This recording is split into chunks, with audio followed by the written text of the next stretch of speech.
We are now sewing around our luggage tag. We are going to catch our handles. We have our plastic here. Now I've just laid the plastic on top and kind of held it until I got to sewing it. And remember, we double stitched as the plastic started. Sticking a pin through the plastic will leave a hole in it. So I've made a lot of these and tried to figure out the best way. And to me, it's just sew it all at one time, and it does pretty good. So I'm going to finish up here. I'm coming to the edge of my plastic. I'm going to do locking stitches. Come up to my corner.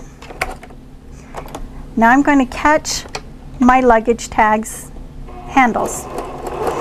And that's also sewing up that opening that we have there when we turned our tag.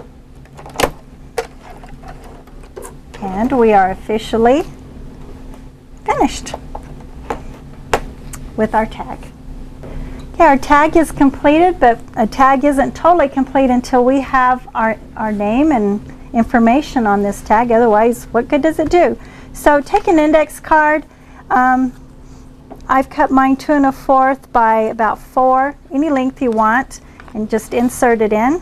But actually I cut mine too big on this one. But to add some, so I'll just trim it down.